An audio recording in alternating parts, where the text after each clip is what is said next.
सब सुन रहल छी RMP स्टूडियो के भक्तिमय प्रस्तुति। RMP अपन लोक अपन गीत।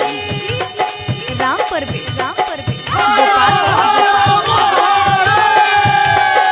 चलू ये चलू बाबा नगरिया, चलू ये चलू बाबा नगरिया, चलू ये चलू बाबा नगरिया। उठा के कावर बन जाओ कावरिया, उठा के कावर बन जाओ कावरिया।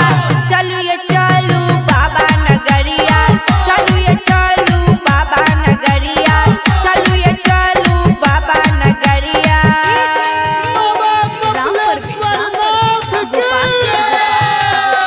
गेरुआ कलर के पहन लिया सरिया, गेरुआ कलर के पहन लिया सरिया, गेरुआ कलर के पहन लिया सरिया। माथे पर बांध लिया लल्हा की पगड़िया, माथे पर बांध लिया लल्हा की पगड़िया। चलू ये चलू बाबा नगरिया, चलू ये चलू बाबा नगरिया, चलू ये चलू बाबा नगरिया।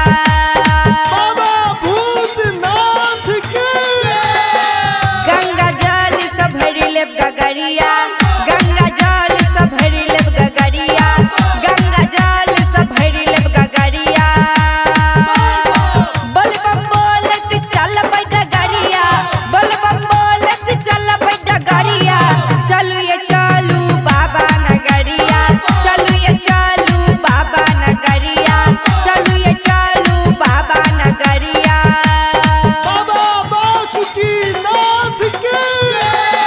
बड़ दयालु छथिन गौरी के सवरिया, बड़ दयालु छथिन गौरी के सवरिया, बड़ दयालु छथिन गौरी के सवरिया।